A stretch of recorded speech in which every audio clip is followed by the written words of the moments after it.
Welcome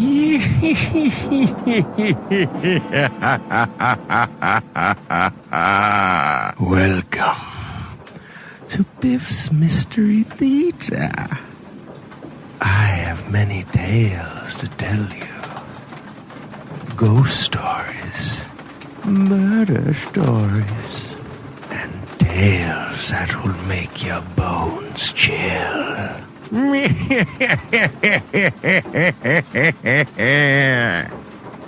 Join me, won't you?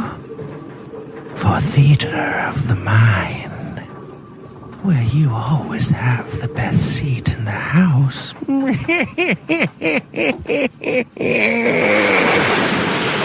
Now close your eyes and turn off the lights. And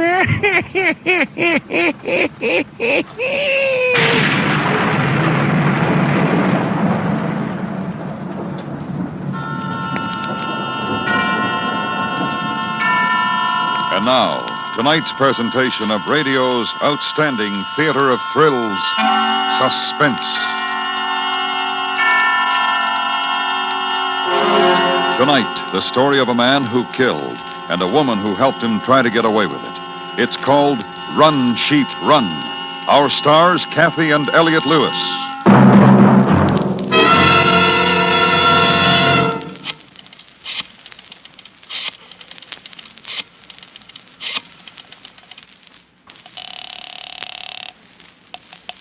Is that you, Joe? Hello, Hazel. I just wanted... I'm gonna kill you.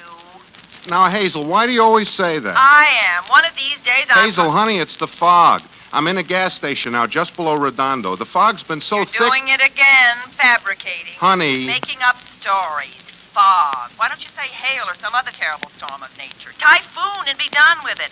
Fog. And here it's as clear as crystal. Honey, Hazel... Who you got there with you? How many girls? Now, Hazel, you know... Better get home, that's all. All right, the fog's lifting a little. I'll try to chance it now. But it's been so heavy, honest, I thought I'd better pull up by the side of... Honey? Hazel, honey? Hazel? Oh, Hazel.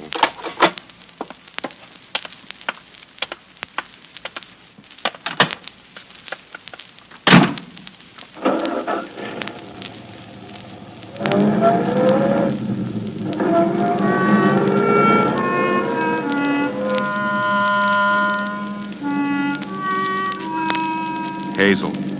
She's a fine girl, a good wife, a good cook, runs a neat, clean home for me, but she's got one fault, a nagger. Another thing, always telling me I make up stories. A guy works 8 hours a day on the steel lathe in an aircraft factory in El Segundo. How much energy has he got left to make up stories to his wife? Like about the fog, for instance. What's there to make up? Fog hits the coast of Southern California regularly like clockwork this time of the year. Like right now, it's got a kind of gray-white color, and it curls in real slow from the ocean, and it stops up the traffic. And from far away, over the honking of the automobiles, you can hear the foghorns out to sea, and the ships, the freighters and the steamers. A very musical sound, faraway sound. And it reminds a guy of things, like your ship hits a port of call, and you lean over the rail and look out, and in the fog there's a face waiting for you, just for you. Warm, beautiful, and Another thing, I'm a singer. I drive in my car, I like to sing.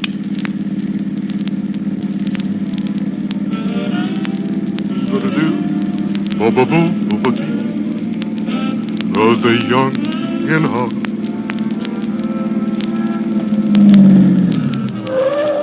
Her face was very beautiful. My headlights hit it just right, no mistake. Not the fog, not the mood. A very stunning face, and the smile sweet. And she was standing a little way in the street, holding up her thumb for a ride. Hi. Ride, mister? Sure, hop in. Thank you. Thank you ever so much. Don't mention it.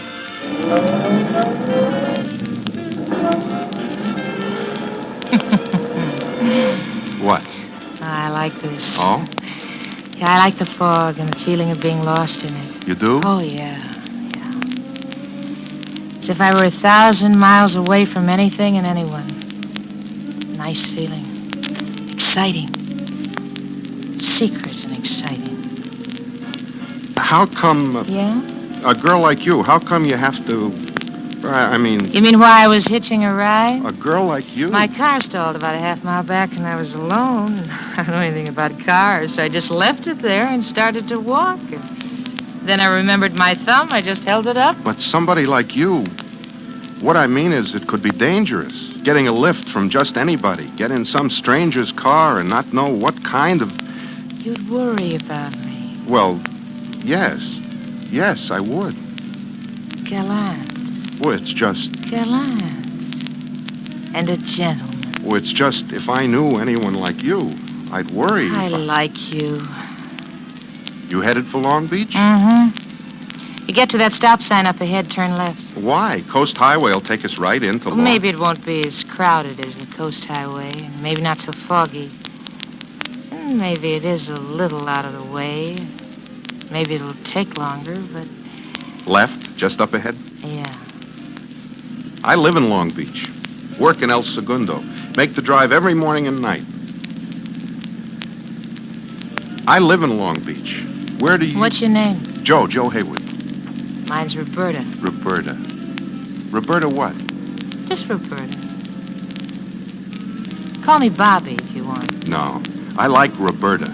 I can be driving through the fog and see a lovely... and see her and stop so as I can help out a girl whose name is Roberta. In shining armor. Through banners of mist in shining armor. My wife's name's Hazel. Joe and Hazel. Joe and Roberta. Joe and... It's bumpy. Rough. Yeah. I told you maybe it'd take us longer. Fog's just as heavy. Heavier. Nice. Do-do-dee. Do-do-doo. Do-do-dee. Do-do-dee. Roses. Bubble.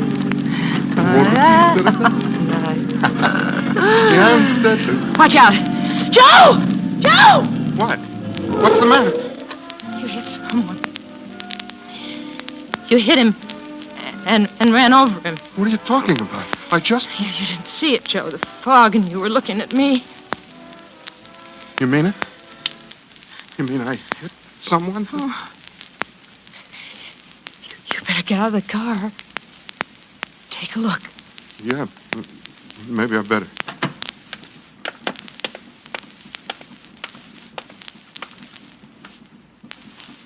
Oh.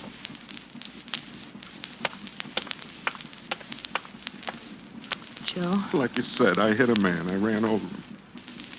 Oh, Joe. He's dead. You sure, Joe? You know sometimes a quick look like that, you can't... You sure? I'm sure I killed a man. Joe? What? What's going to happen to you? What happens now? I don't know. Just keep quiet a minute, huh? Sure. Roberta. A nice person like you, a really wonderful person, to get mixed up in a thing like this, and police. And what do you tell them? How you were riding along singing and looking at me and... Manslaughter, that's what they'll do to you. Oh, Joe.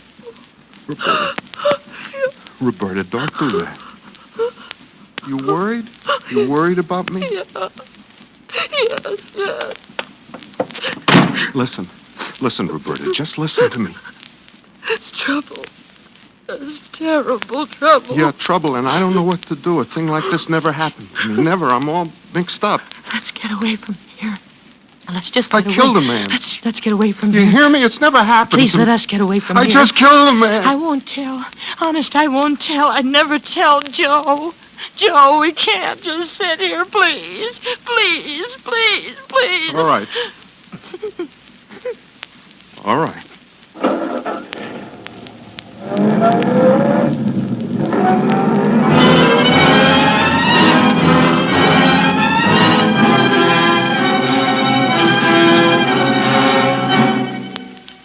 I don't know too much about things like this, so I can't explain not exactly what it feels like to kill a man.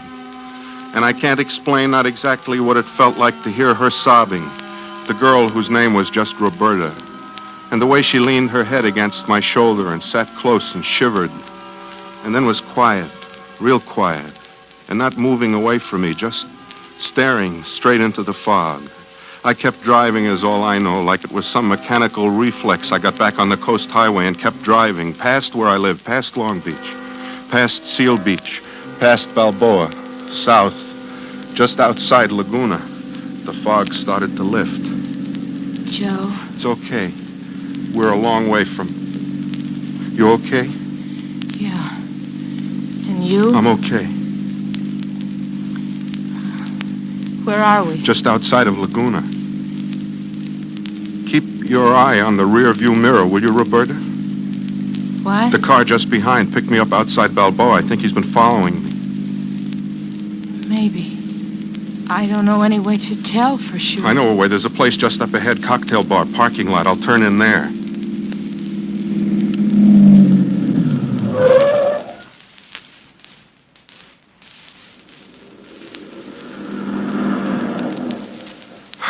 I guess I'm just jumpy and scared. Very scared, I don't mind saying. Joe, as long as we're here, couldn't we Yeah, have... as long as we're here, a drink would help relax me. Let me think instead of being all knotted up inside. You want to? Yeah.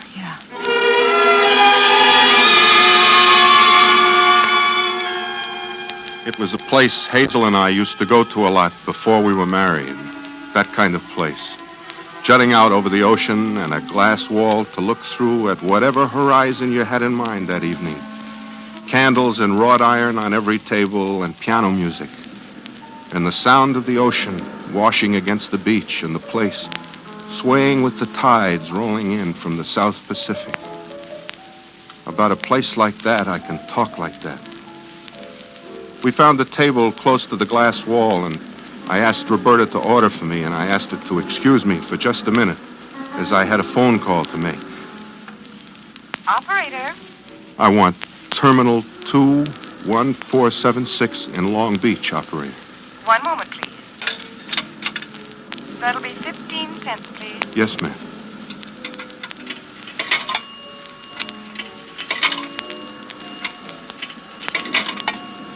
I'll ring your number.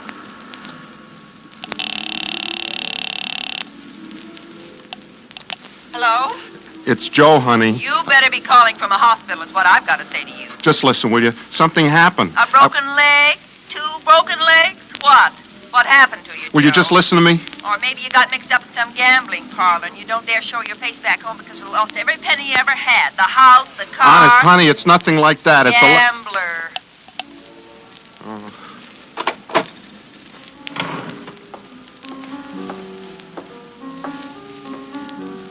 Oh. Hello. I'm sorry, sir. I thought I recognized your young lady. I was wrong. That's right. He thought he recognized me. Oh. Yeah. Now be a good chap. Take my word for it, huh? Her word, too. I'm very sorry. Good night, lady. Good night, sir. Hey, now you just wait a That's minute. what happened, Joe, honest. He thought he knew me. I was setting him right when you Come on. Come on, sit down. I've been waiting. I waited to drink with you. Joe and Roberta.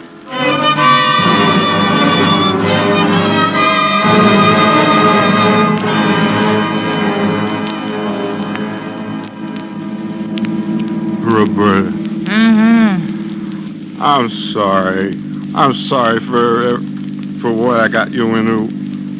And for being kind of loaded the way I am. No, you just put your head on my shoulder. Don't think of anything. Oh. Traffic accidents throughout the Southwest. California State Highway Patrol reports that a short while ago, a man was found dead on Vernon Avenue outside Redondo. As yet, he is unidentified, but he is a victim of a hit-and-run driver. The Highway Patrol has asked that this announcement be made so that any person or persons who may have seen the accident will immediately... Roberta, they mean me. Maybe. What am I going to do? What? But you heard it. They'll... For sure. What'll... Sleep. That's what you're going to do. Sleep. Close your eyes and nestle close and sleep.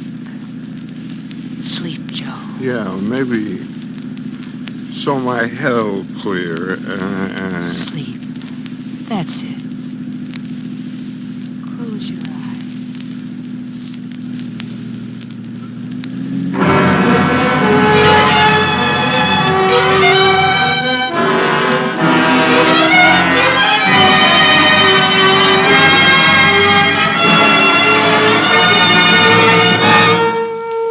You are listening to Kathy and Elliot Lewis in Morton Fine and David Friedkin's story, Run, Sheep, Run. Tonight's presentation in radio's outstanding theater of thrills, Suspense.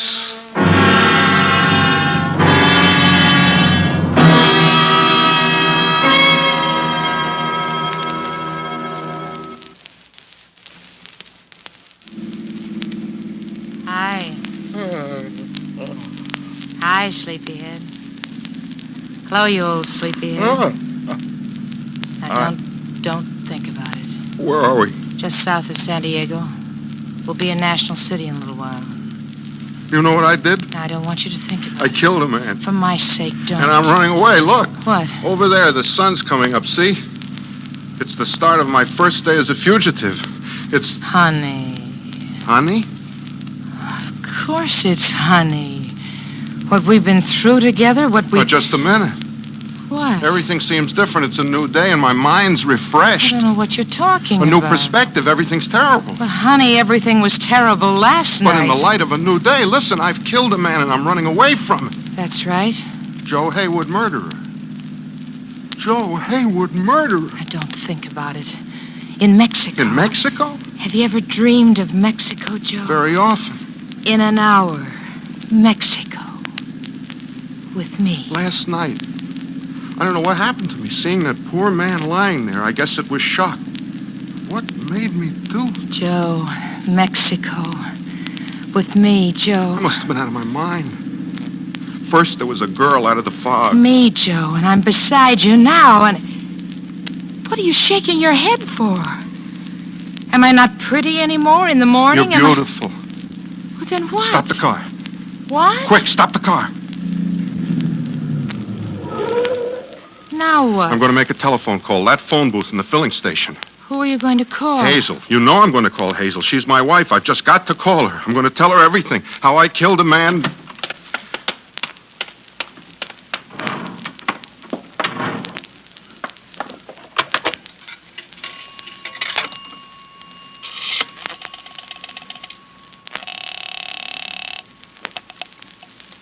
Operator, your number, please. I want Terminal 21476 in Long Beach, operator. That will be 45 cents for the first 3 minutes. Yes, ma'am.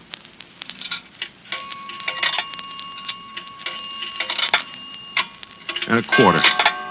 Thank you. Just a moment.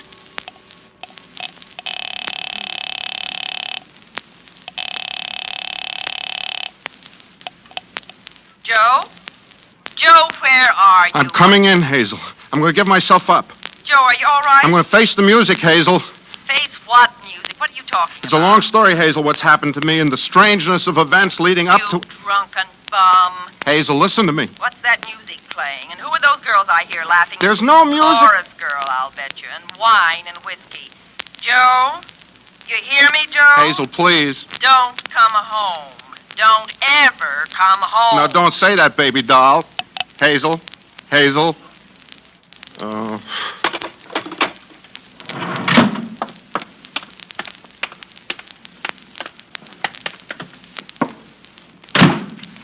Roberta, we're going back. What? We're going back. And you'll testify. Oh, no, I'm not.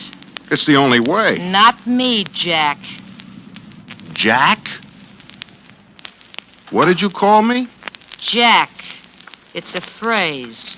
You want to know what? You don't look pretty anymore. Trouble? He wants to go back.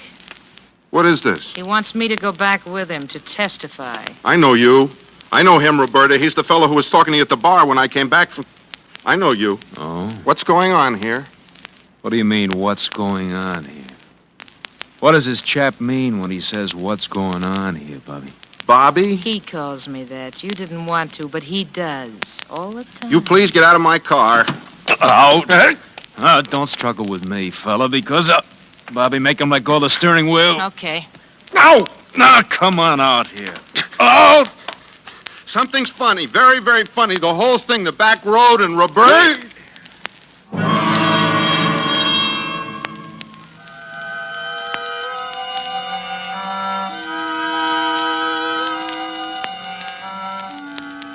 Now, that was the first time in my whole life I'd ever been knocked unconscious by another fella. I didn't see him hit me. Whether or not that would have made a difference, I don't know. I've been called agile. I might have ducked or something. And I don't remember anything when I was out. Spinning wheels of color and voices and rockets bursting and sounds. Nothing.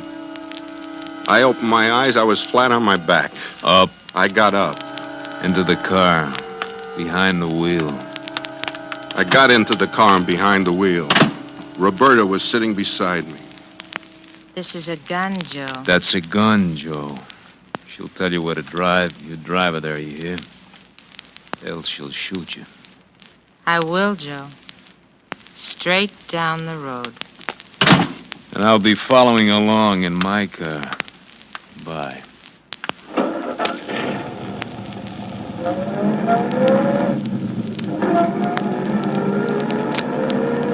Hi. You were a liar from the word go, weren't you? Hi, Joe. With a gun. Take your eyes off it. Watch the road. With a gun. Mm-hmm. Where are we going? U.S. Route 101, Joe. Just follow the highway. Look at you. Pretty girl like you, sitting there with a pistol. Straight down the road. To Mexico. I promised you Mexico, didn't I? You think I'm stupid, don't you? No, I don't. I'd rather what's going to happen wouldn't happen to you, Joe. Still, you'd shoot me. Yes, I would. I don't pity you, Roberta. I guess I should, but I just don't. What's going to happen? You killed a man, remember? I'm not so sure. Ha ha! What's the matter? Not so sure, he said. The light flashes. What's going to happen? Well, I'll tell you. We're going to drive straight through to Tijuana. You like Tijuana? It's all right. Well, we're going to drive straight through. Then I think March... Is he going to kill me? Honey. I don't think he's going to kill me. He's going to use me for a patsy. Patsy? What are you doing with that word? I read plenty. And you are so right. You're going to be a patsy.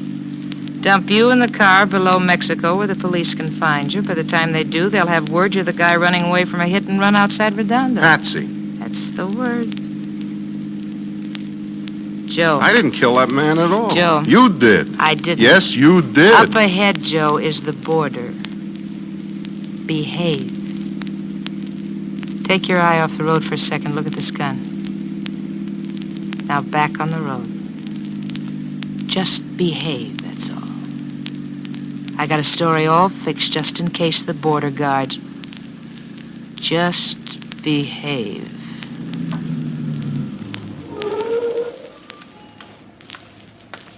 Good morning and welcome to Mexico. We hope you enjoy your stay. Where were you born, Me? if you please? Ohio. You, senor, where were you born? Your father's cucaracha. Perdóname? Your father's cucaracha, Jack. I do not understand this belligerence, senor. I wish only to hear which state you were born in. Also is comprasita. I can deny you permission to Mexico. Guard. It will avail you nothing, madam. This man has insulted me. I suggest... Get him suggesting. You want a suggestion, Jack? The guy in that car driving up. Talk to him. Guard, my friend here is upset. The The guy driving up, he's the boss of an international smuggling ring. Smuggling? Ring. We'll turn back, guard. My friend... Right there, the- guard. He's packing 200 grand in his suitcase. That fella there in the gray sedan. Suitcase full of money. Very big smuggler. In the gray sedan? The one I'm pointing to, the gray sedan. The fellow's turning around. Oh, yes, I see. Senor! That's the fella. Senor! Wait, I wish to... Go get him! Go get him!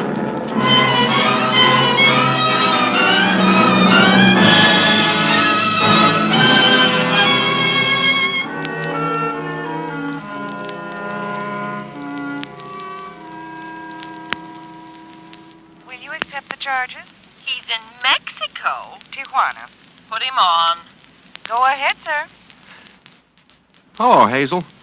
I've been told you're in Mexico, Joe. Yes, Hazel, I am. Please tell me why. Will you listen? Of course I'll listen. I thought I had murdered somebody. Murdered somebody. Hit and run, it's the same thing. It is. But Roberta and Mart really did it. Beat up a friend for the money he had that he'd won in Vegas, and I was kidnapped, Hazel. He tried to get away, but the border guards grabbed him, and they found nearly $10,000 in his suitcase. Boy, was I surprised. They got Roberta when she tried... Hazel, are you there? Who kidnapped you, Joe? Roberta and Mart, but it's all right. I tricked them at the border. Roberta had a gun on me, but I... Hazel? Hazel? Oh...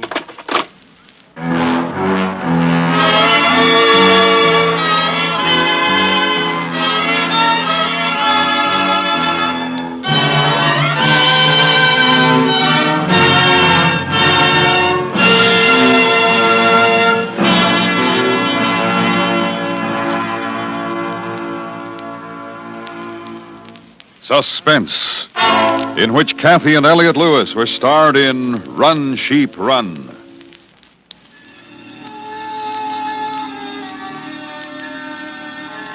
Suspense has been a presentation of the United States Armed Forces Radio Service.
And now, tonight's presentation from radio's outstanding theater of thrills, Suspense.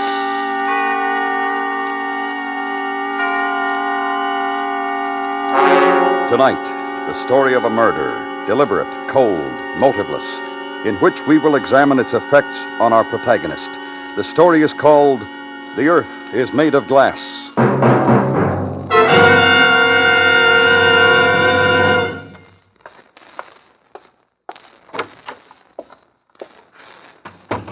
Good morning, Dr. West. Oh, good morning, Miss Adams. I've brought down the night charts from the 4th floor. And I'll look them over. What sort of night did you have? Fairly quiet, Doctor. No new cases. If there were, I don't know where you'd put them. Well, we have one vacant bed this morning, 436. Mr. Steele? Yes, he died about 4 a.m. Surprised he held on that long. I thought you might be upset, Doctor. I mean, the day supervisor, Miss Rosenberg, told me you and Mr. Steele were either related or very close friends. No, not at all. Mr. Steele suffered certain delusions. Just before he died, he asked me to give you this, Dr. West. It's some kind of diary or journal. He said he owed it to you, that it was in compensation. Very well, leave it on the desk. I'll ask who's in charge of settling his estate. All right, Doctor. I looked at the first few pages. Very strange. Oh? Well, I'm going off duty. Very well, Miss Adams. I'll see you tomorrow. Yes, Doctor. The Journal of Richard Thomas Steele. Strange. He tore out a good many pages. Everything up to July 26th. That's only a month ago. Why on earth did he leave it to me? Who do you think I was? Poor devil, there was certainly something torturing him. July 26th, an extremely depressing day. From early morning on, the air was hot, heavy, sticky. I stayed indoors.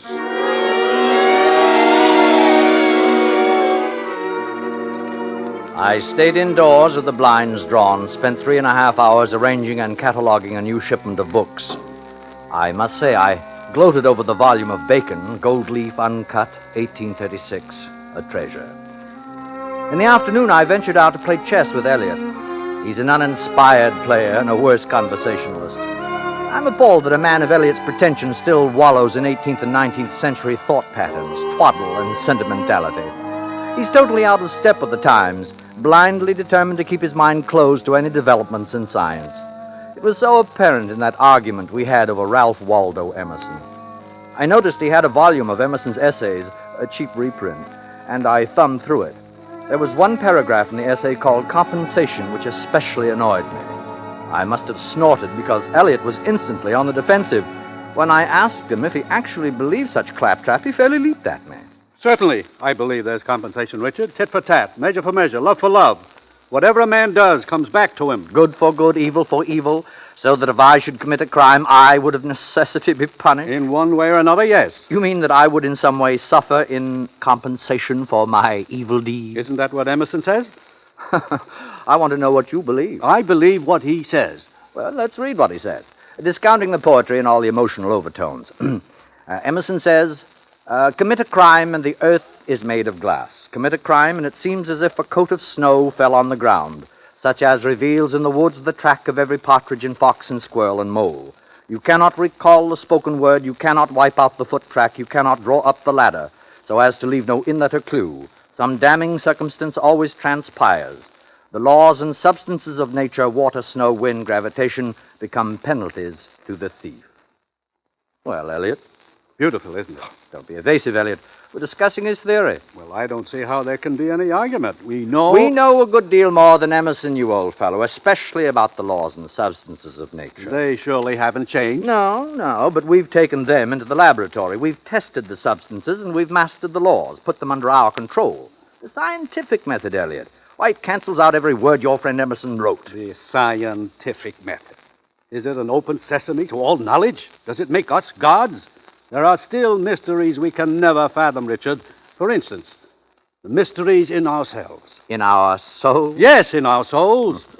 And whatever it is we have that cannot be weighed or tested, yet which manifests itself in every good or evil thing we do. Say you commit a murder. Say I do. A perfect crime. For I grant you that a man of your intelligence can outwit the police. Nevertheless, you could not escape from, well, let's call it your conscience. But, say I commit a laboratory murder. What? Well, let me put it this way. To catch a murderer, the police first set out to discover some connection between the murderer and his victim, which leads them to the motive of the crime. And when a murderer is caught by his own conscience, it is also through his connection with his victim, his emotional connection. But in a pure, abstract murder, one occurring in an emotional vacuum... Impossible. The two participants would be connected only by the unadulterated act of killing. But isn't every man connected first of all with himself? I mean, a man renders judgment on himself.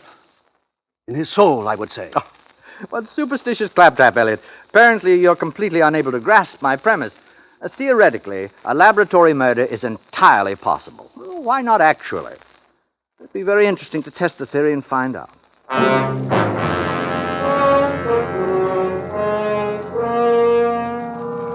July 28th. The weather continues warm, humidity high. This is the last summer I shall spend in New York.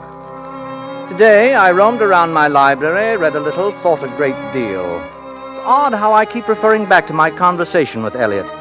Abstract murder. A laboratory murder. I jotted down one or two theoretical points today. An amusing project in such hot weather.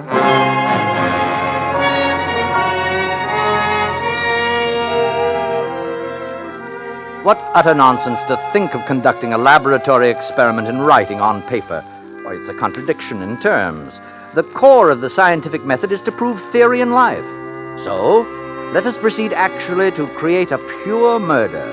A murder committed, as I said to Elliot, in a material and emotional vacuum. a murder of someone with whom I have no connection, whom I have no possible reason to kill.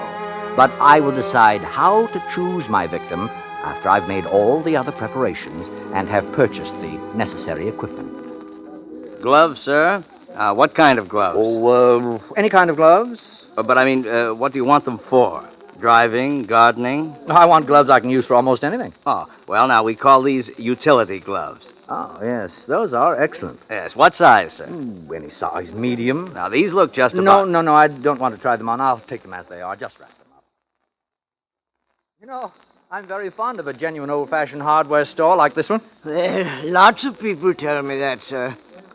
Anything special you're looking for? No, I suppose I'm just browsing. Yes. What are those, ice picks? Yes, sir. Quite a selection.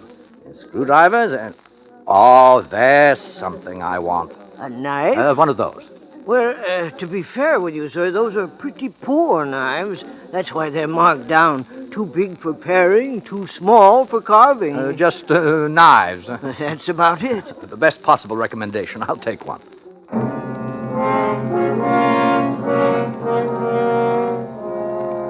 A meaningless knife, all-purpose gloves, knife and gloves new, factory-made, uncontaminated by human association, smelling only of the harsh, impersonal machines which turned them out. My first safeguards against the intrusion of emotion. And now, to complete my plans, who will it be? I must never see his or her face. I must not know his or her name, age, occupation, thoughts, or desires. I must come into contact with this victim as casually as though we were blown together by the wind. There can be no selection, no volition on my part, except the elementary volition necessary to raise my arm to kill.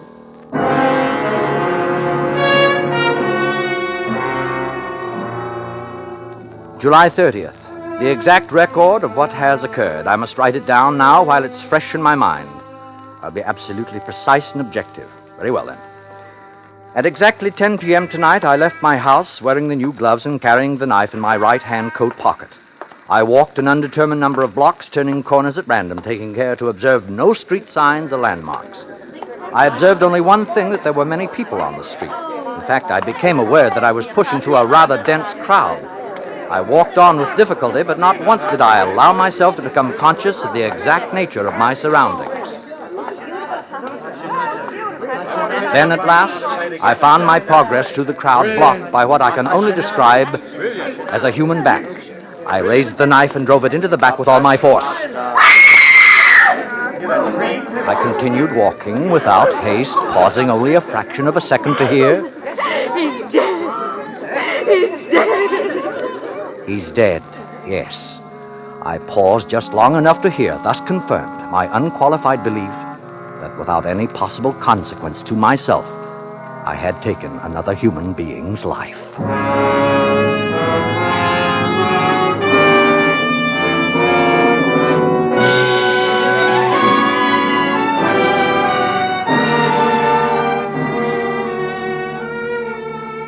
You are listening to Mr. Joseph Kearns in Sylvia Richards' Study in Motive, The Earth is Made of Glass.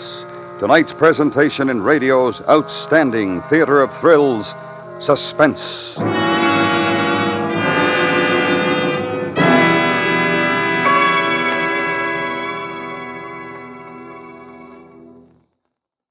This is Flag Week, when all patriotic organizations urge all patriotic Americans to display their stars and stripes.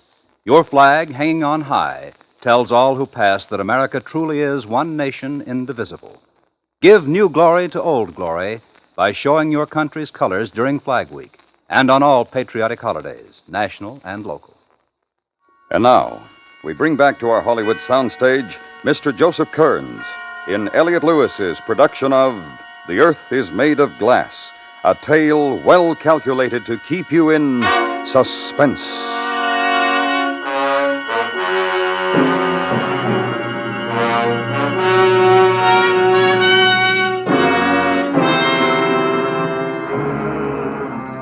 August 1st. All day I felt enormously stimulated, elated by the success of my experiment.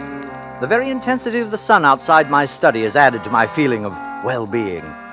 Tomorrow I shall complete my notes on this extraordinary and I'm sure valuable psychological study. Today I shall relish to the full my mood of achievement. How I regret that I can't tell old Elliot. I can picture the disbelief and horror on his face if he knew. Compensation. Oh, tut-tut, Mr. Emerson.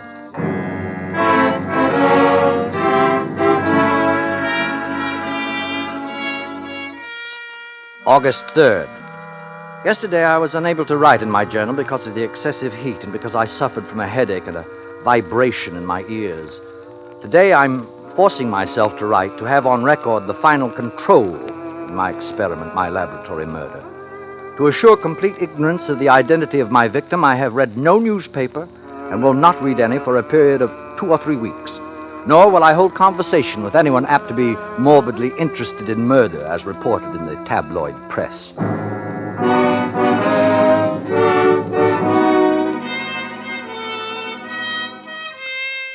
August 4th, the heat is unbearable, and all day I have felt that odd, heavy vibration in my head, now also on my arms and body. It is almost constant in a 1-2, 1-2 rhythm. But sometimes it's a sound as well as a vibration, like the distant sound of the sea.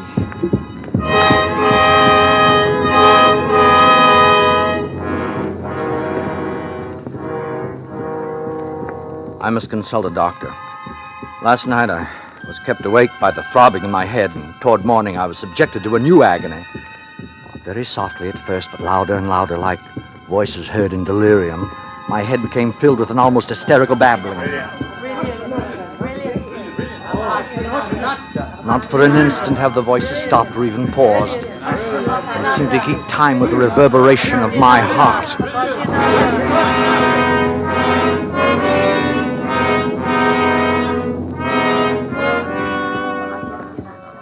August 8th.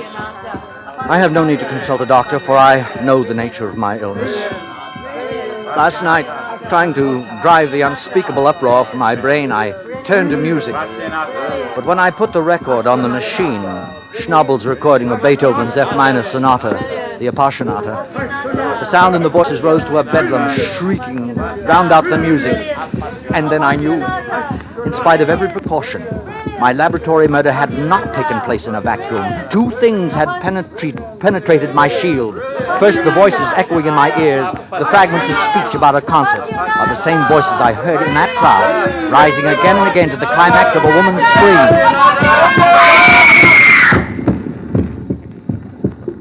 And the pulsing sound I hear when I drove that knife home into a beating heart, its vital rhythm, the mighty leap and contraction of the heart's muscle on the blade of the knife, was transmitted back to me through my hand and remains indelibly recorded in the heartbeat of my own blood.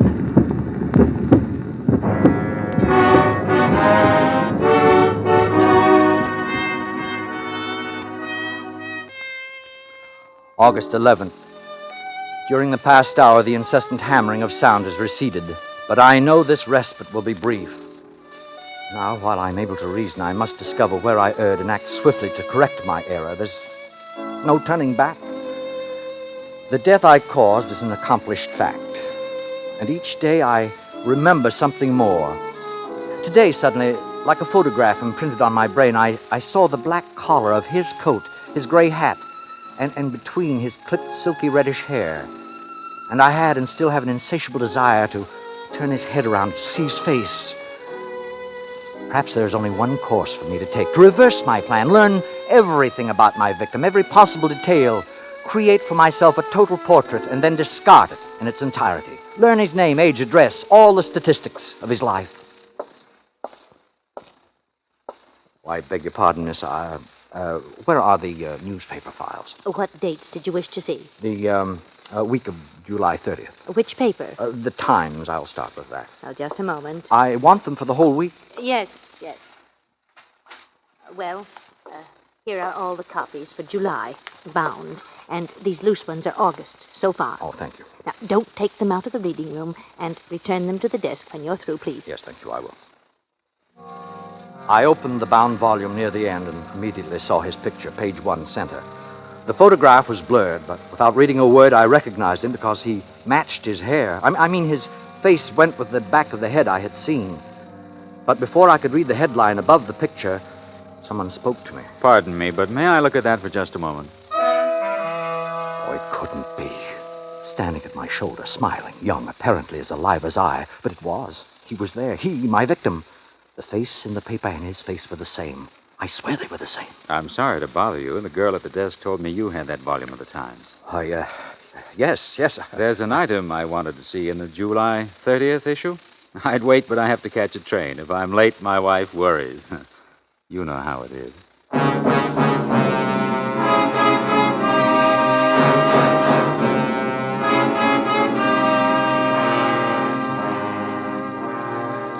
If I am late, my wife worries. And that night, he was very late. Somewhere, she's still waiting. Is that what he wanted me to know? Oh, but this is madness, hysteria. It's merely coincidence that the man in the library looks so much like him. He's dead. I know he's dead, and the dead neither walk nor speak. I must believe that. And I must go back to the library and find out where he lived, who and what he was.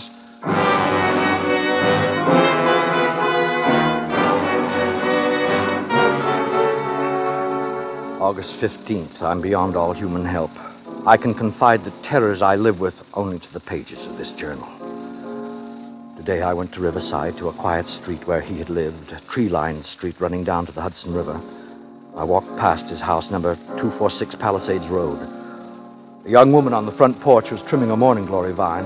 I ached to speak to her and ask her name, but the words stuck in my throat. I walked on. Then at the next corner, it happened again. I had paused at the curb when he came up behind me.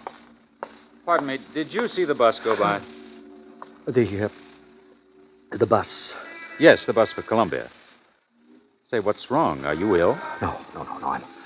I'm all right. You look like you're about to faint. I'm all right. I live right near here. If you want to lie down... No, please, I'm all right. My house is just down the block. No, please, no, Well, it's up to you. I can't make you come, but I hate to see you suffer needlessly.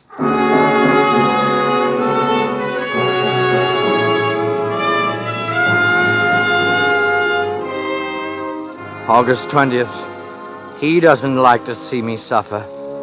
Yet because of him, there isn't one day, 1 hour when I'm free from despair and fear. Yes, I accept him now. The dead do walk and speak. At least one dead man does. Whether actually or in the madness of my brain, I do not know. I only know that if I venture out of my house, inevitably he finds me. Sometimes he follows at a distance, sometimes waits ahead of me and beckons, and sometimes he meets me face to face as he did 2 days ago. I was going home and I stopped at the corner drugstore. Evening, Mr. Steele. Malted? No. I'll have a cup of coffee. Sure thing. Yeah, this stool's vacant, next to this gentleman. Thank you. Oh, no. Go ahead, sit down. Sure, sit down. I won't bite you. Hey, here's your coffee. No, Joe, I changed my mind. Look, fella, if it's something about me... What's wrong, Mr. Steele? What do you want of me? Tell me what you want. Me? I don't want anything. Then why don't you leave me alone? Somebody you know, Mr. Steele? Apparently Mr. Steele thinks he knows me. I do. Oh, I do. Maybe so, mister, if you say so. But if you know me, it sure wasn't from this life. Must have been some other incarnation.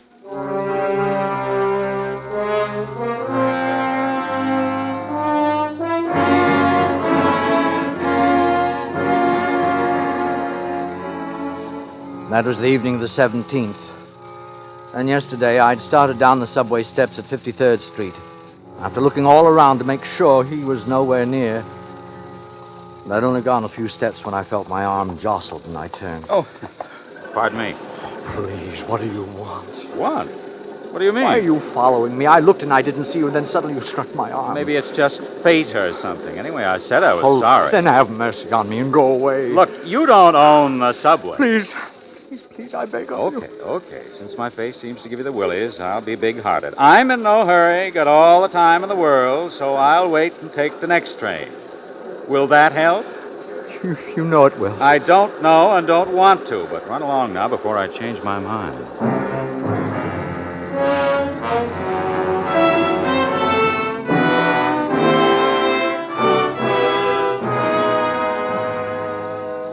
August 26th.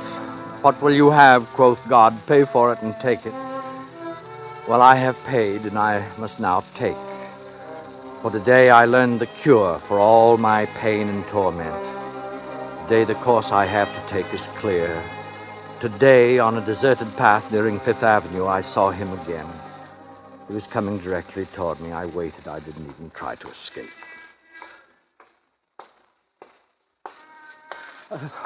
Wait, I must ask. Ask me what? Only one question. I have to know. I'm not sure Please, I understand. please. We don't have to play games or pretend. I accept you. You're real. Yes, I guess I'm real And enough. only you can give me the answer. Why me? Please, I can't stand much more. Can't you see? You look sick. If you want me to help you, There's only one way you can help. Only one way. Just answer me. Well, okay. Go ahead. I'll try. Do you believe in compensation? Now, what do you mean by that? I mean, if someone does evil, if I have done evil, must I get evil in return? Well, say it again. Do you believe in good for good, evil for evil? Look, what about killing? Well, there's all sorts of killing. In the war, I killed several people. I know, but senseless killing with no reason. What is the compensation for that? You've asked a pretty complicated question of a pretty simple guy. The only thing that comes to my mind right now is what it says in the Bible, an eye for an eye and a tooth for a tooth. That's what you believe? Well, sure, I guess that's what I believe. Well, does that answer your question?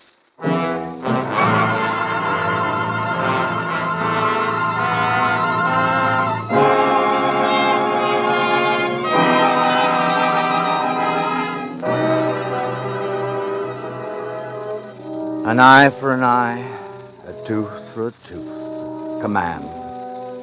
The price asked by the only one who can ask it. Well, I'll pay. For I've learned that no event between two human beings can happen in a vacuum. We're all enmeshed, bound together through our blood in a pulsing net. And if one of us does violence to another, he does violence to himself. Very well. This price I'm glad to pay. I'm glad to die for his death. There's no other way.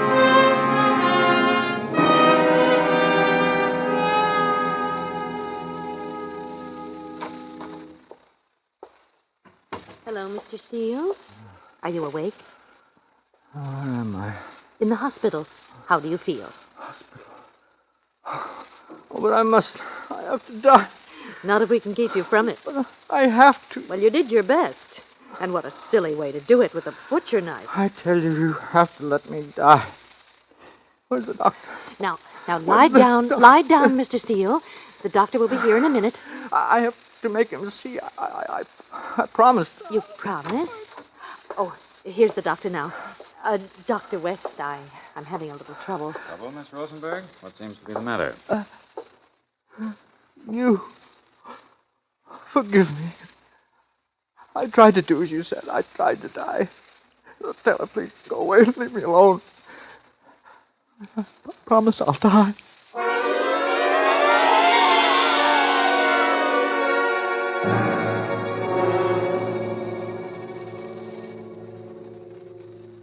Miss Adams, Yes, Dr. West?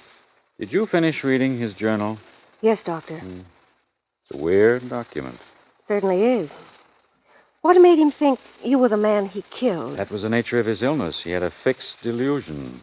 He looked at me and saw someone else's face. How strange. Yes, but there's something stranger still. When I finished reading this, I called the police and checked. About the murder? Yes, and there was no such murder as he described. Not on July 30th, not ever. He didn't kill anyone? He never drove his knife into a living back. But Richard Steele killed. In his mind. You mean just because he thought of killing? No, he went further than that. He selected his victim. Who? The man whose picture was in the paper. I looked it up. It was on the front page of the book review section, the photograph of an author. Someone he wanted to kill? Yes. And even for that crime, because he wished for someone's death. The earth was made of glass. There was full compensation. Whose death? Who was it? The author of a new biography called Ralph Waldo Emerson in Our Times. And who was it by? The author was Richard Steele himself.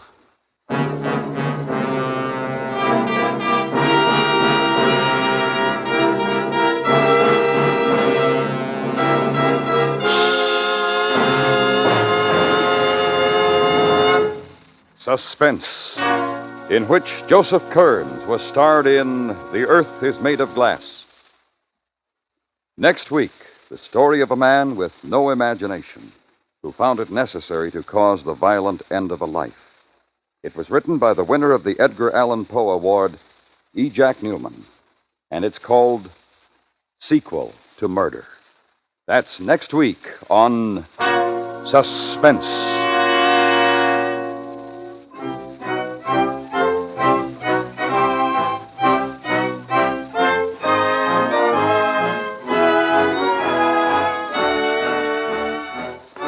Suspense is produced and directed by Elliott Lewis, with music composed by Lucien Morowick and conducted by Lud Gluskin. The Earth is Made of Glass was written for Suspense by Sylvia Richards. In tonight's story, Joseph Kearns was heard as Mr. Steele. Featured in the cast were Whitfield Connor, Charlotte Lawrence, Herb Butterfield, Jerry Hausner, Paula Winslow, and Junius Matthews.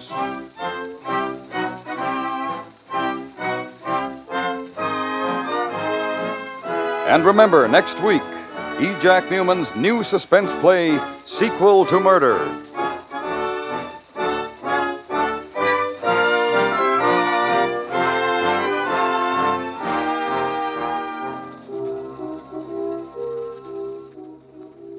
When four noisy people give one noisy party in a Baltimore home, two of the four wind up at the morgue.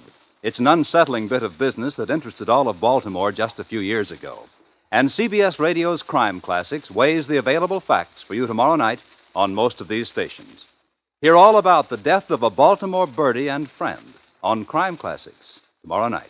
You can join the FBI in Peace and War Wednesdays on the CBS Radio Network.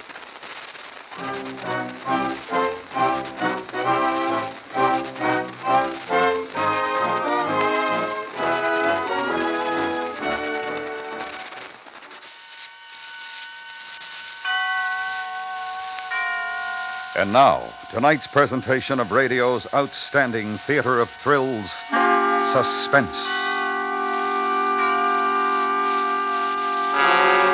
Tonight, the story of several hours spent by two people in a deserted bus shelter, and the slow realization by one that the other is quite mad. So now, with Joyce McCluskey as the woman and Vic Perrin as the man, here is tonight's suspense play, The Shelter.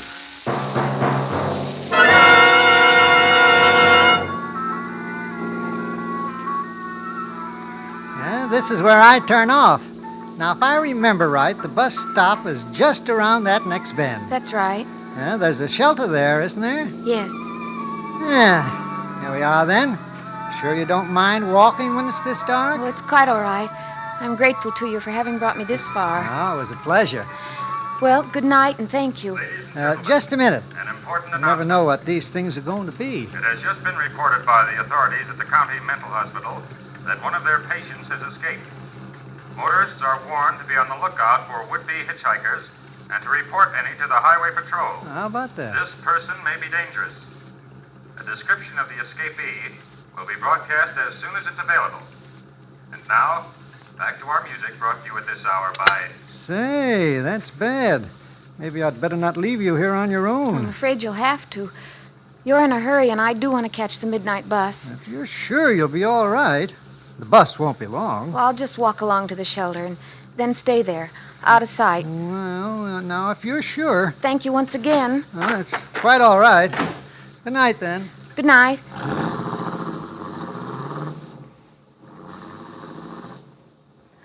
I watched his car turn off onto a side road and fade into the night. Then I walked ahead, towards the bus stop. It was farther to the shelter than I thought. A car passed me, slowed, and then stopped 100 yards or so ahead. I could hear a door slam as someone got out. Then the car turned around and came back past me. I suppose its headlights dazzled me. For a moment I could see nothing but pitch blackness. Then I saw the shelter, like a cave in the dark mountain of trees behind. The light was out. Still, the shelter was inviting. A way to get out of the night. So I went in to wait for the bus. It was unbelievably dark in there. Like walking into a fold of black velvet. I could see nothing at all. Hello. Oh, I'm sorry. Oh. I'm waiting for a friend. Oh, it's quite all right. I didn't mean to frighten you. It's all right. There's a seat here. A bench along the wall. Thank you, I know. You know? I've been here before. Waiting for a bus. Oh, I see. You can find the bench all right? Yes, thank you. Oh, yes, you're sitting down now, at the other end. You must have extremely good eyes. Yes. Yes, I suppose so. You've become accustomed to the dark after a while. Yes. Do you know about the eyes? They say that the way to see objects at night is to avoid looking directly at them. That's very interesting. They say that the human eye is made up of things called rods and cones, although I can never remember which is which. The rods, or the cones, whichever it is, are in the middle. You use them for looking at things in an ordinary light. The rods are on the outside, and you sort of look sideways with them at objects at night. I'm not boring you. No. I'm interested in facts, are you? Well, I get them from the Digest, you know. It's a great place for facts. I expect so. It's practically all I read. And what's the use of reading if you can't talk about it, eh? Well, I agree. Where I've been staying, they all read the same thing. You can't tell them any facts they don't know. I like to talk. But when you start, they say, we know. And of course they do. They think you're mad or something. That's very discouraging. Yes. Especially when you're an old chatterbox like I am. Are you a good listener? I think so. That's good. Because, as I say, they wouldn't listen to me. You've gotten up? Well, yes. Where are you going? Nowhere. Then why did you get up? The seat is a little hard. I thought perhaps you were going outside to walk around. Well, as a matter of fact, I thought I might. Then my conversation does bore you. No. I think you'd better stay here, in any case. What do you mean I'd better? Because it's not safe out there. Not safe? No. What do you mean? You don't know? It was on the radio? What was? Then you didn't know? Well, no. About the lunatic? Lunatic? One of the inmates from the asylum up on the hill. You mean one of the patients from the hospital? That is perhaps a kinder way of putting it. But just the same, they might be dangerous. So you'd better stay here, with me, where it's safe. What did the radio say? I didn't listen too closely, just that there'd been this escape. But we shall be all right here in the shelter. That's right. Sit down again. What was I saying before? That you were interested in facts. I expect you smoke. No, I don't. Oh. I was wishing I could offer you a cigarette, but I don't smoke myself. What was that? It's the branch of a tree tapping on the roof. It happens every once in a while when the wind shifts. Oh? Yes. I've read some interesting facts about drinking in the Digest. People become addicts, yet the solution is quite simple. They should invent another habit to counter the bad one. That sounds like a good idea. I have all sorts of useful habits which make up for my having no vices. Counting things is one of them. You understand what I mean by counting things? Well, not exactly. You take wood block flooring, for example. How many blocks would you say there were in a floor 40 feet by 15? Never mind working it out. I can give you the answer at once. It's 1,470. Fancy. In the same room, there are 10 iron bedsteads with rails, top and bottom. If there's a knob at the end of each rail, how many knobs altogether? No, don't try to answer. In this room, 3 of the beds have a knob missing. So the answer's 37. That's exact knowledge. Counting things is the only way of coming to exact knowledge, you know. Mathematics will let you down every time. Well, I was never very good at math. Approximation, that's all it is. This fellow Einstein knows that. Yes, I've read all about Einstein and the others in the digest. They're theorists, of course. Yes? I'm a practical man myself, and I believe in counting things. Did you walk to the door and back again? You couldn't see me? I could hear your voice come and go, and I thought I saw your shadow at the door. I wasn't sure. I knew you couldn't possibly have heard me walking. How? I took my shoes off. They squeak. Oh? Also, it isn't natural for human beings to wear shoes. Perhaps it isn't. When you wear shoes, you bang down on your heel too much all the time. This jars the brain. As a matter of fact, there's a lot to be said for not walking upright at all. Oh, there's that tree branch again.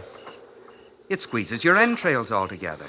It's better to walk on all fours like animals do, so the internal organs hang freely inside the natural protective cage formed by the ribs. I read an article where it said that most of man's ailments...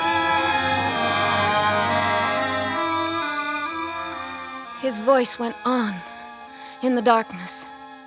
And as it went on somehow, even uneasy as I was, I stopped listening to him. I could hear another voice out of the past. Years ago. It was a loud voice, and I could overhear it from outside the window.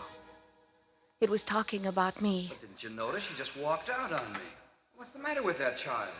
Surely she's not afraid of me.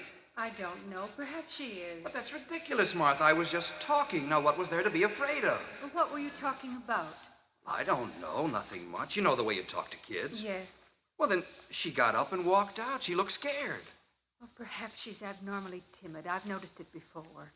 When the Parkinsons were here, she used to go missing for hours at a time. I just couldn't find her. Well, they were strangers to her, but she knows me, for heaven's sakes. I always thought I was her favorite uncle when she was a baby. You remember? She certainly wasn't afraid of me then. I sometimes think her father's death affected her. Oh? Well, this strangeness about her, it seems to have started shortly after the accident. For goodness sakes, Martha, it's been 2 years. But she's only 12. She'll grow out of this strangeness. Well, I sure hope so. Say, what are you whispering for? Was I? Well, yes, and you still are. Well, I'll tell you, Will. I get the feeling when she goes missing the way she does that she hangs around, listening to conversations. I have the feeling she's listening to us now. You do? Yes. Well, where then? Outside the window. I'll take a look. No, Will, don't be a fool. That's the worst thing you could possibly do.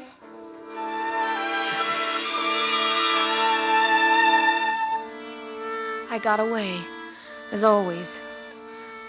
Although Mother always seemed to know when I was around or near. Just as I always knew when she'd gone out, even though the house was so big you couldn't hear the closing of a distant door.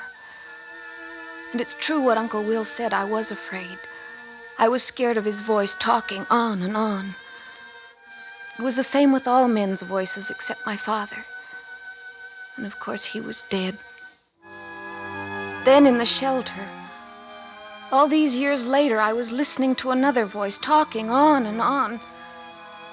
Only this time it seemed I couldn't get away. Where would I run to? Out in the dark highway? And if I did get up and flee into the night, how did I know he wouldn't follow me, overtake me? Now, these are known facts. And sitting down is bad, too. One should recline in a tilted forward position.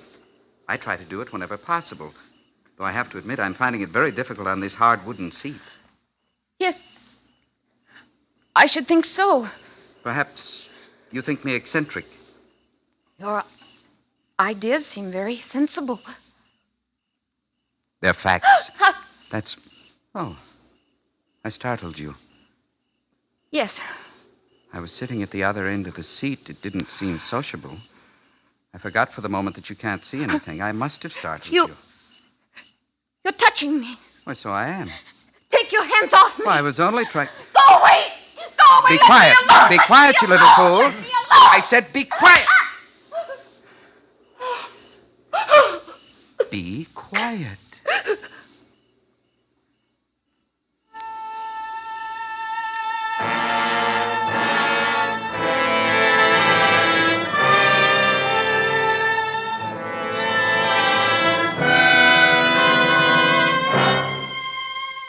You are listening to The Shelter, tonight's presentation in radio's outstanding theater of thrills, Suspense.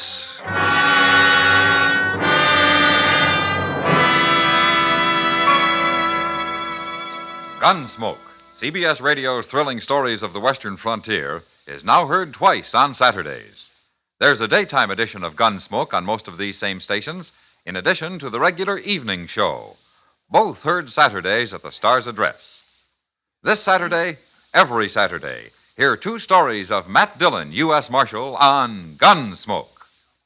And now we bring back to our Hollywood soundstage Joyce McCluskey and Vic Perrin in tonight's production of The Shelter, a tale well calculated to keep you in suspense.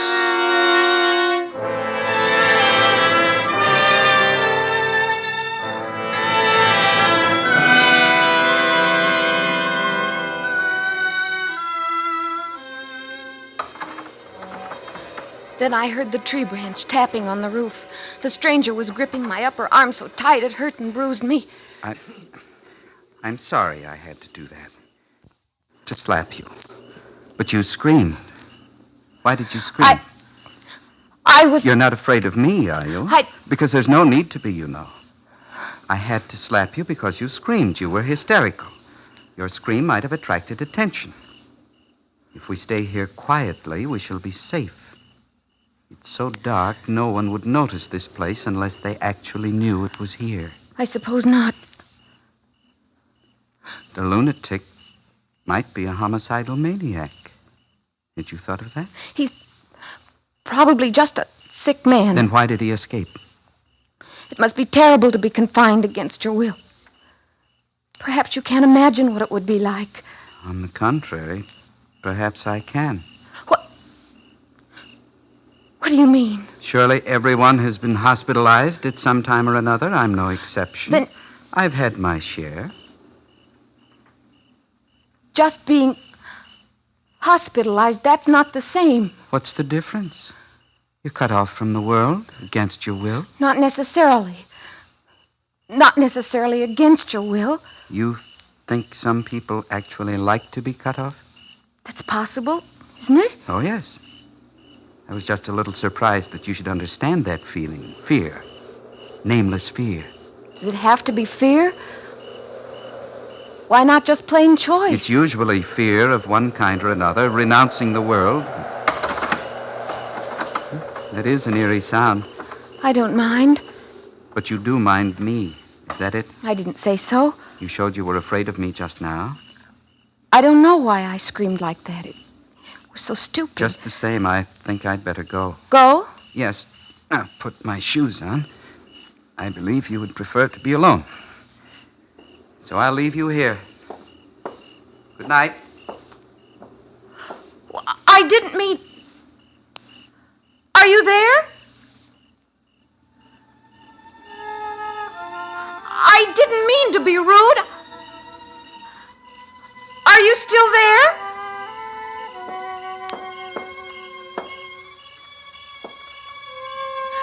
Where are you? Where are you? Come back. I don't want you to leave me alone.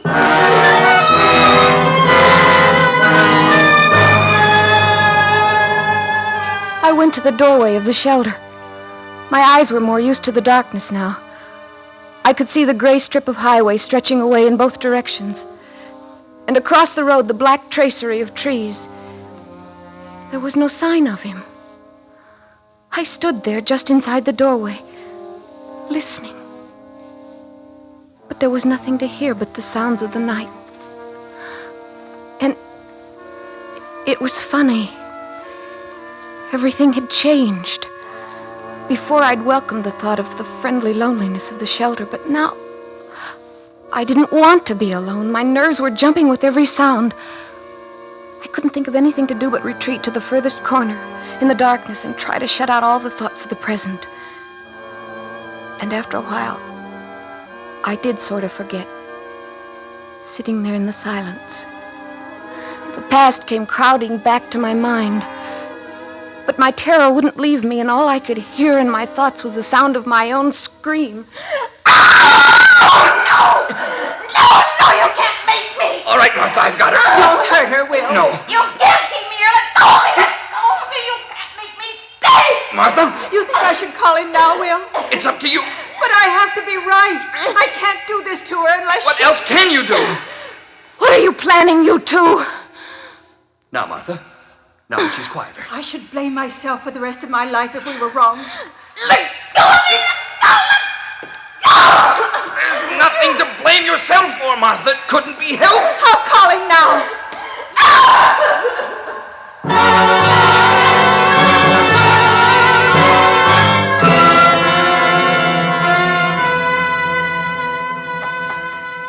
The sound of the trees rattling against the roof brought me back to the present, back to the loneliness of the dark shelter. And now I was thoroughly scared. My companion of the darkness had gone, but I had an overwhelming feeling he was still out there in the night, watching, waiting. But as I sat huddled in my corner, listening for the slightest sound of him, I heard something else. The bus was coming. Oh, now at last I could get away. I went out to the edge of the highway to signal for it. It seemed to be going so fast. I waved my arms. There was a blinding glare of headlights. Stop! Stop! Please stop! Oh, please stop!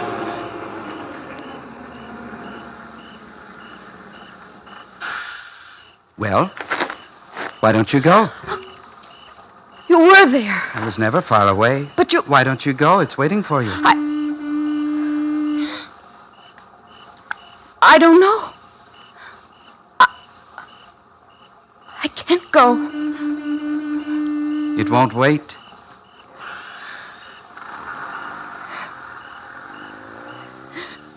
It's too late now. You would prefer to wait here with me, wouldn't you? Come inside. No. My friend will be here soon. Your friend? I told you I was waiting for him. Oh. Yes. He'll be giving me a lift into town. We can take you. I can't go. Perhaps you believe there is no such person as my friend? Why did he leave you here? He'll be back soon, and we can go into town. Or do you want to go back to where you came from? I think I'd better. Come back into the shelter. No. Come on. Don't touch me. Why are you suddenly afraid again? I don't know. Come inside and wait. That's the way. Oh. What was that? Tripped on something. Give it to me. It's a stick. A walking stick. Give it to me, please. A white walking stick.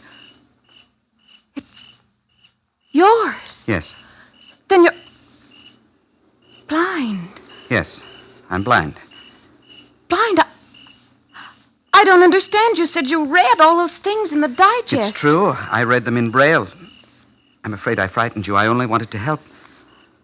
Oh, it's strange. For the first time I can remember, I was afraid of being alone. Scared of the dark. It's normal to be scared of the dark. I just didn't want to depress you by speaking of my own affliction. But now that you know about it, you realize that we both know what suffering is, what it is to be alone, what it is to be shut up away from the world, because we don't really belong there. You mustn't say that. Why should you think you don't belong? I don't think that. I did once, at first, during the months in the hospital, but not anymore. And you? I have to go back. I must confess to you, my friend went to the hospital. He should be here any minute. We guessed when my friend saw you walking on the highway. And you kept me here in the shelter while he went to get a doctor. That's right. I must go back. There. As soon as they come for me. But will you have to stay? Will you want to, put it that way? What? No. No, I don't think I will. Then the outside world, meeting people, this is not something to be afraid of? Not anymore. I'm glad. Listen. What? I hear my friend coming.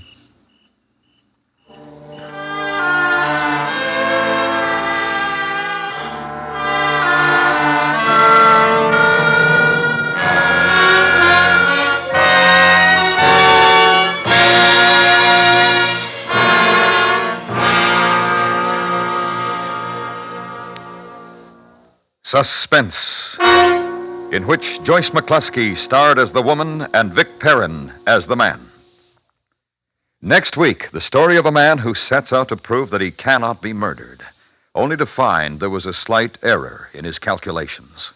We call it The Last Letter of Dr. Bronson. That's next week on Suspense.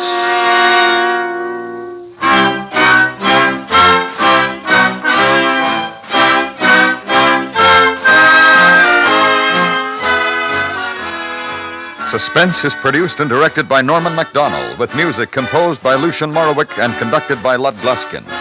The Shelter was specially written for Suspense by Don Yarrow. Featured in the cast were Helen Klebe, Herb Ellis, Dick Ryan, and Frank Gerstle. You enjoy City Hospital every Saturday in the daytime on the CBS Radio Network.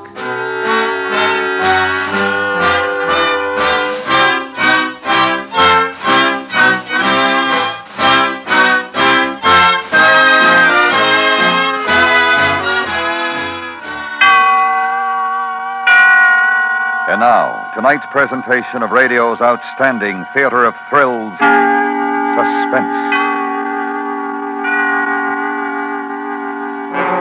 Tonight, the story of a murder in which no gun was used, nor knife, nor blunt instrument, nor poison, nor suffocation, nor force of any kind. And yet a man was murdered. So now, with Lawrence Dobkin as Joe Porter, here is tonight's suspense play, Destruction.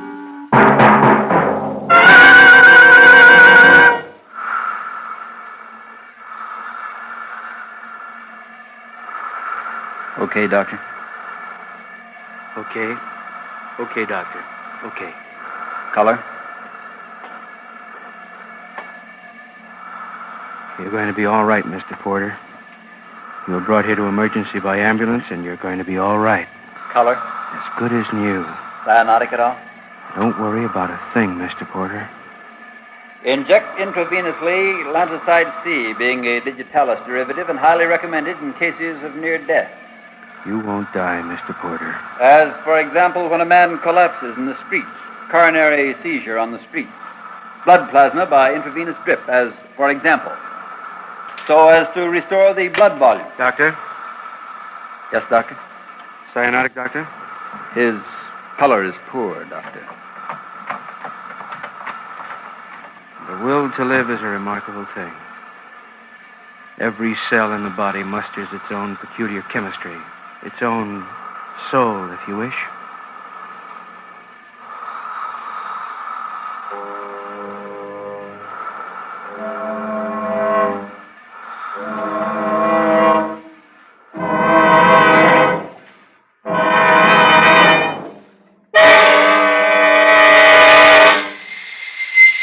Joe! Why don't you come in and get your breakfast, Joe? As long as I gotta get up and get your food before the maid comes, you'll be in here when it's ready. Don't shatter me so early in the morning, Vera. Don't chatter him so early in the morning. Who do you think you are? Well, who do you think you are? Oh, stop it. You ever stop and think of anybody else? You'd only do that once in a while. You'd ever wonder how it is for the people around The people around me, there's only... You see? Just don't cry, that's all. Why not? Why shouldn't I cry? Can't you listen to it, Joe? No. Don't tell me it breaks your heart or something like that. It terrifies me. Why? When you cry, Vera. Well? It's another failure I've created, that's all. Well, listen to him. Walked into the kitchen this morning, my wife looked at me and she began to cry. Your coffee, you want juice or something? What do you want? Why did you cry, Vera? Oh, Please, tell me. some juice. Please tell me why. You want to know what happened to me this morning? Yes. All of a sudden, you turned into a small man in an undershirt. Well, it's hot. You wouldn't understand if I told you. Yes, I would. Small man in an undershirt like somebody I'd never seen before, a stranger. And I know you're not a stranger. You're what my life is up to now. Oh, no. Oh, no, it isn't. Oh, no, Once I it loved isn't. you, and this is what it's gotten me. Little man, little failure in an undershirt. Did you hear what I said? I said, oh, no, it isn't. What are you talking Don't about? you think I know? What are you talking Stupid about? or something. What are you talking the about? The guy that comes around. Stupid or something. What do you think? I don't know or something? So? So? Yeah, so what? You don't care that I know? I said so what, didn't I? Yeah, you did. You want to leave me? I don't know. I got to keep seeing him, Joe. I don't love you anymore. I don't care a thing for you. Nothing? Huh? Joe, just not a thing. After 10 years, now I'm like dirt? I worked my head off? I worked my head off so you can have a mate. I can't even get my socks darned. You sit around all day. You want to whip yourself with it, yeah, just like dirt. Less. Okay. Yes, Joe, to let you know where you stand. You want me to tell you some things about yourself. You want me to... You're a very little man, Joe. I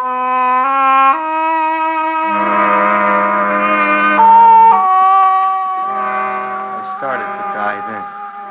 Oh, I know it's been building up for a long time, but this morning I felt it for the first time while I was talking to Vera. Something all at once slipped away, and something in me tried to grab out after it, but it was gone. And I had a little pain then. Once, a long time ago, on a summer's night, on a moonlighted night, I stood on a lonely street corner and stretched my arms out for the world. And Vera stood close to me. I love you, Joe. You're not small, Joe. I love you. This morning there was a small pain, and I started to die. Hey, Joe. Oh, hi, Herb. Hiya. How's tricks? Fine. Yeah. Everything great, huh? Yeah. Excuse me. Everything great, huh? What's the matter with you? With me? With me? Yeah, something funny? I'll tell you. Don't worry. Well, what's funny, huh? You are. You're a funny man. What do you mean? How can anybody be as miserable as you, huh? Now, look. Where's the $5 for the picnic, Joe? Oh. Everybody in the office but Joe Turner. Last year, the picnic committee had to wait until September to park you from $5. Look, I don't have it. That's all. I have been delegated to tell you something, Joe. Now, wait a minute. Tonight is the poker game, yeah? Well, what about it? Don't come. What? I have been delegated to tell you that the boys don't want you. The boys say you can't pay your just and honest debts. You can't afford to play poker. Herb. For your own protection, kid. Herb. What? Oh, Herb. What's the matter with you? I look forward so much to the... Hi, Herb. Joe? Good morrow, fair one. Wouldst drink from yon bubbling brook of a water cooler? I would. Ah, then be thee mine guest. You're charity, you. Drink you. Crazy, huh? Joe? Yeah? I heard something, Joe. What? Herb, you go away. This is between Joe and me. Oh. Now, come on, I mean it. Now, go away. This is between my little shortstop and me. Okay, but you'll tell me later. No, I won't either. Now, skidoo. Hello, Joe. What are you looking at me like that for? You're just lucky you don't have kids, that's all. What are you talking about? I've always wanted kids. What makes me so lucky I don't have any? Are you kidding? What's the new... I can't tell you my source. But my source says your wife's running around. My source... Shut up! Joey, my source never lies. Oh, Joe, poor... I don't know who told you, but she's lying. It's not a she, it's a he. And, Joey, there isn't a better source alive. I know because I've got a lady friend who knows this party we're discussing. And what she's told me, he's told her about. Phyllis. Yeah? Don't say anything to anybody. Not to anybody. Why should I say anything? Because it's something that my wife and I will straighten out. Just please don't tell anybody, Phyllis. Little shortstop. Little Joey.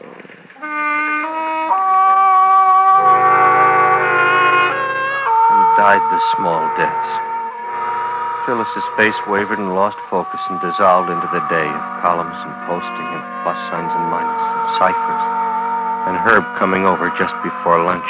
Hey, man. Tough about your wife. Heard she's running around. Why, that no good. It was strange. It was a kind of surrender bits of me seemed to be making. As if I were drowning. Submerging only so far and getting used to it and then sinking a little more.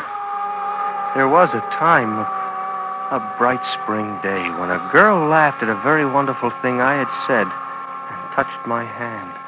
There were days. Turner, see you? Oh, sure, Mr. Collins. Right away, in my office. Sure, Mr. Collins. Door? Yes, sir. Have a seat. Thank you, sir. This is not a depression we're in, Turner. No, sir. Far from it. Oh, no, Leveling sir. off, I'd call it. It's a good sign. Anybody who invests in a false economy, now, mind you, I'm not saying at this stage we just passed through is anything but healthy. But now we've got to do a little bit more retrenching here. You agree? Oh, yes, sir. Yes, sir. You're fired, Turner. Economists all over the country agree that a strong inventory that's fluid is the soundest investment, and that any company that carries too much of a load as far as personnel is concerned is foolish. Now, I only appeal to your intelligence. You can see for yourself that we must cut down on our expenses. Please. You crying, Turner? Yes. Mr. Collins. We've got to level off. Now, I've charged to show that there's no time like now to undertake minimum... Mr. Collins. Yes, what is it? I'll work for less money. Well? Please don't fire me. Well... I'll take a cut. Just figure out how much I'm worth to you. Why don't you do that? Figure out how much I'm worth to you. I'll take a cut. You're forcing me to say it. We don't need you. We don't want people like you in our organization. You're fired.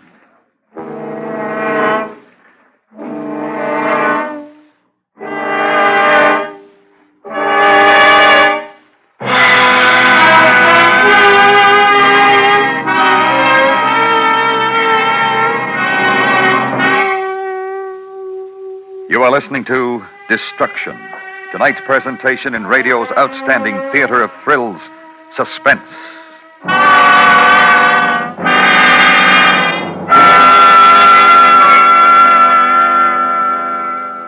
Later tonight on most of these stations, CBS Radio continues Mr. Keene's latest serial thriller, The Ice Queen Murder Case. The old investigator finds himself skating on thin ice in his efforts to find clues. Tonight, through Friday of this week, continue with Mr. Keene, tracer of lost persons. Now we bring back to our Hollywood soundstage Lawrence Dobkin in tonight's production of Destruction, a tale well calculated to keep you in suspense.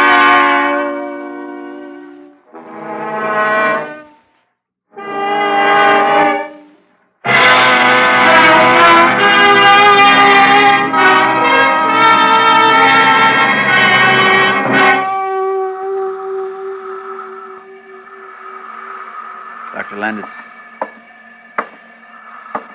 Yes? Mr. Turner's cyanotic, a bluish color indicating lack of oxygen. Yes. It seems to me only a thought, but it seems to me... You had a thought, Doctor? As if Mr. Turner had no will to live, or the want, or the desire. I don't know. I wouldn't... I'll prepare the syringe.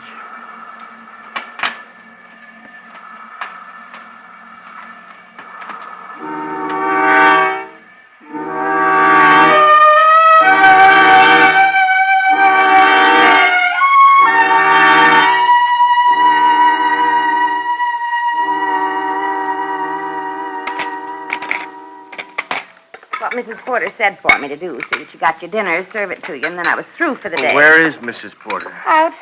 Did she tell you where she was going? What? Did Mrs. Porter tell you where she was going? She said out. That's all she told me. She said out. Out. Why, don't you know? Didn't she call you up at the office? This keeps you overtime, doesn't it, Thelma, staying on to serve my Mrs. dinner? Porter talked to somebody on the telephone. I thought sure it was you, the way Thelma, I was ironing her things in the kitchen. I didn't hear the words, just that kind of soft laugh Mrs. Porter has sometimes when she's talking on the phone. I didn't hear the words, but I sure thought it must be you she was talking to. It was. Then she went into the bedroom and called out to me to iron that silk blouse first. That frilly one. Yeah. Cut low. Yeah. Off the shoulder. Yes. You know. Yes. Oh, you sure got an attractive wife, Mr. Porter. And we two get along real fine. Thelma. It was around 4 she went out. Smelling pretty and looking real nice. I said, you have a nice time now, Mrs. Porter. Didn't tell you where she was going, huh? Talk to you on the phone? Thelma. Well, I guess I'll be going. Nothing more. No, why don't you stay a little while? We'll talk. I hate to eat alone. I'll be through eating in just a few minutes. You could clear the table and maybe wash the dishes, and by then Mrs. Porter will be Not home. me, Mr. Porter. She's already paid you the Not me. Besides, what? if I was you, I'd go to a movie or something. Mrs. Porter's not liable to get home until real late. That's what she said to me. She said, tell him not to wait up.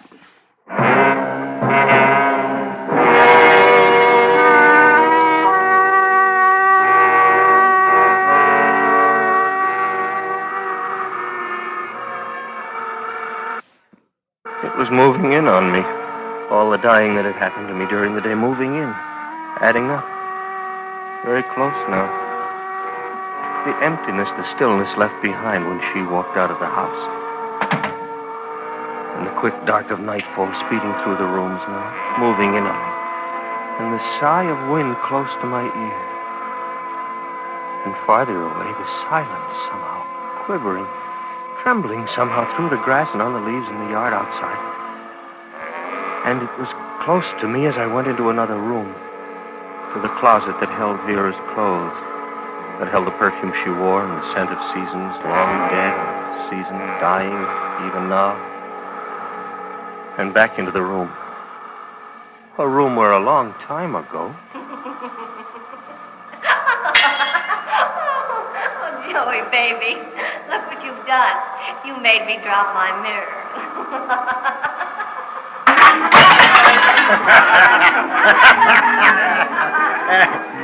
Trick, Sonny. Trick that just wouldn't work for me. But it's going to. Hey, Bar, set me up another row of wine glasses. Gotta show my friend here this Who's trick. twisting your arm? What'd you say, friend? You said something? I said don't bother. You don't care if I ever do this trick? No. If not ever in my whole life I ever do this Look, trick? I don't. You're not a true friend.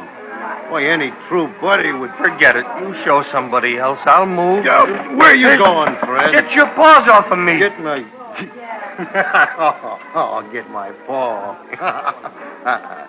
I like you. You're my friend. I'm going to show you my trick. I told you, get your hands off of me. You didn't tell me a thing. Because you're going to sit right there where you were sitting. And you're going to be friendly and watch a trick. Or else I'm going to smash your face in, little one.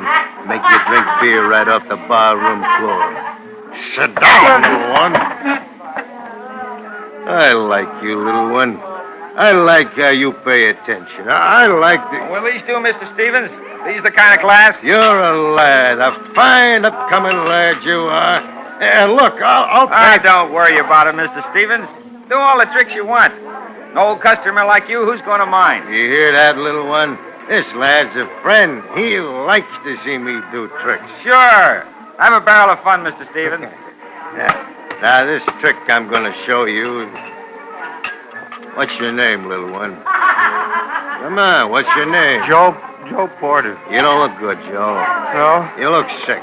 Pale and sick. You sick? No. You're sick. Oh, look, mister, please, just... You want to tell me something, Joe? Because I'm listening. It's like you said. I don't feel too great. All I want to do, mister, is sit here and have a quiet drink. What eats you, Joey? Nothing. It's not any... Girlfriend? No. Wife? You're the type who's got a wife, little one, and if you got a thing going... Leave me alone! Joey. Yeah, I tell you what. I'm going to do this trick I do with a row of glasses. Oh. And it's going to take your mind off whatever it is that's eating away on you. A man like you, a little one like you, he's bound to have something going for him with these women folk. Now, don't tell me nothing about that, because I know. And Stevie's got a trick with a row of wine glasses.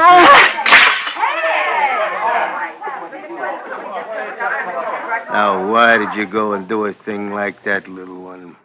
Why you go and spoil my trick? Because I had enough of you. I had enough of your Now, dog. shut your mouth. You're a slob. You're a fat, overgrown slob. I said to you to shut your mouth. That's what I said. Oh, you come on outside. I'll What's hand wrong, you. Mr. Stevens? Come around the side of the bar, lad. We got ourselves a drunk here. That's what's wrong, lad. Smashed your nice glasses and everything. He kept at me. That's what he kept bothering me. Kept digging at me. You got yourself a real drunk, lad. A lush. Man can't hardly find peace and a little fun anymore. Get out, mister. We don't want any trouble. I wasn't making any trouble. It's him. It's this. Maybe he didn't understand you, lad. Only way to make a drunk understand. Kick their teeth in. Throw him away, lad. Sure, Mr. Stevens. Come on. You can't walk, but I've got a way.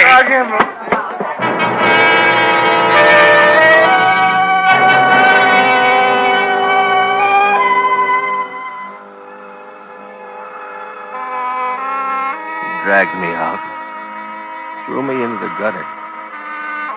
A man and a young woman walked by, arm in arm. A girl, really, with the nighttime soft on her face. She tugged at his sleeve and stopped him, and they looked at me. Look what I found, Dickie, a drunk. Yeah, A drunk in the gutter. Is that's where the wine leads, straight to the gutter. that what he is, a wino? Boozer, wino, guy in the gutter. Oh. Hello, Mr. Wino. Hello, down there, Mr. Boozer. Well, let's go, baby. There's sights and sights. I want to see sights and sights. Good night, Mr. Wino. Sleep tight, Mr. Boozer. Sleep tight. Wake up bright. Come on.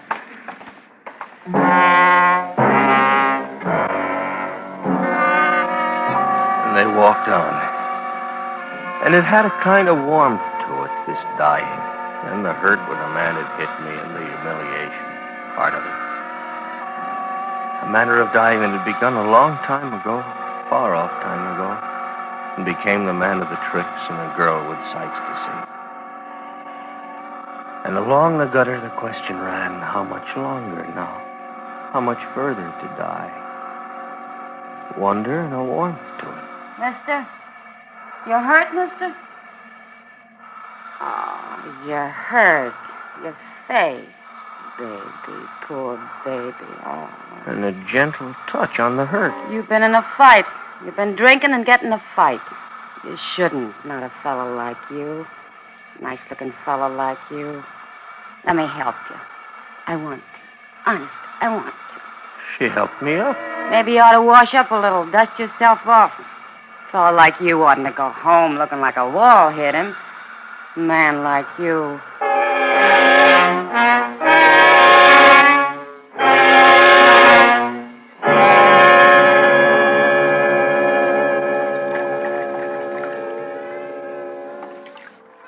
There. There, you're gonna be new as pie. What's your name? Ellie. It's Ellen, but you say it's Ellie. I don't know why you should... Feels nice, huh? Ellie's doing nice, huh? Yes, but Oh, I don't... Now, you're new as pie. I'll get this stuff out of the way. What's yours? What? What's your name, foolish? Joe. Hi, Joe. Hi. Mind I sit next to the patient? Mind? Why are you doing all this? What? Pick me out of the gutter. Bring me here. Take You care mean of... that? Yes. Drunk in the gutters, face bashed. Foolish. No, I'm not. I'm asking a simple question. Why one human being will do a thing like that, do something nice like that, and another one will do... You really are, aren't you? Or what? Foolish. You really are. Sit a couple of minutes if you want, Joe. Ellie. You sit, just the way you are. What are you doing? Watch me. I do it well. When I do that good, every light in the room goes on just in this one switch. I had an electrician come up once and fix it. Why did you do that? Ask me again. Why? Why did you turn on all So I the could lights? get a good look at you, Joe. A real close look. Ellie, all I Shut up. want... Get out of here, Joe. Why? Don't make me let out a yell about it. Just get out. Before you were nice to me, kind? No more. Why? It's not much to ask. Just why? Tell me. You got someplace to go? Someplace far from here? Yes, I have. I have a home and... Wife? Vera. I saw it once. I was a kid and I saw it once. Never forgot. What are you talking I about? saw it. I was a kid. This man fell flat on the street. I came up close and I saw his face. Close as I am to you. What's that got to do Do with... it somewhere else. Die somewhere else.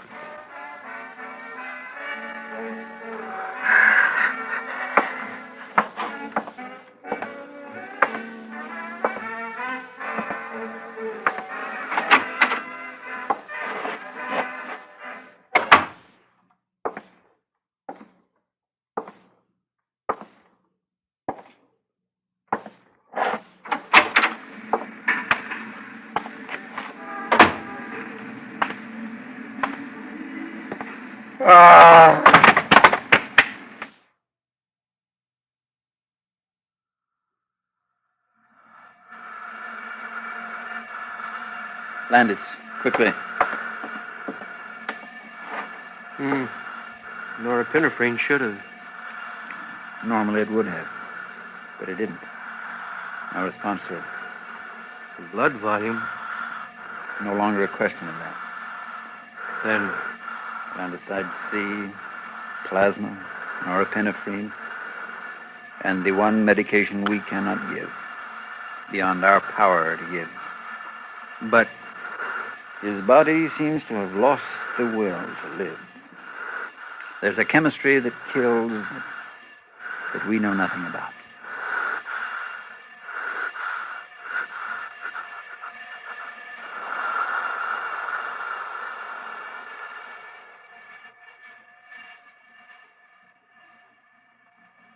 He's dead.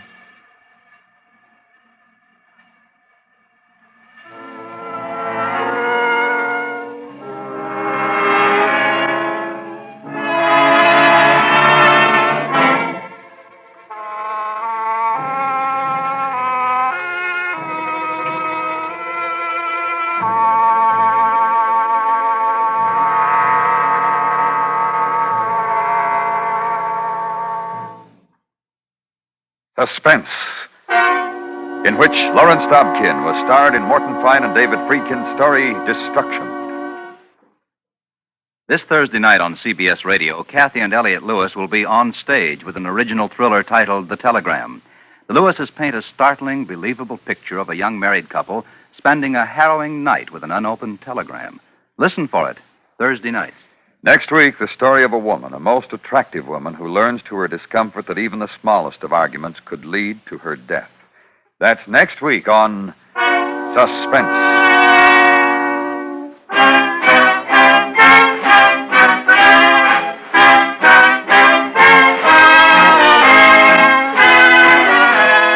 Suspense is directed by Norman MacDonald, with music composed by Lucien Morowick and conducted by Lud Gluskin. Destruction was written for Suspense by Morton Fine and David Friedkin. Featured in tonight's cast were John Daner, Michael Ann Barrett, Jack Crucian, Charlotte Lawrence, Jerry Hausner, Virginia Gregg, Clayton Post, Frank Gerstle, Georgia Ellis, and Parley Bear.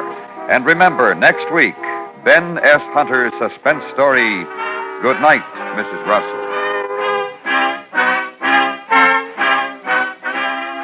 Listen while you work. Enjoy Wendy Warren every Monday through Friday in the daytime on the CBS Radio Network.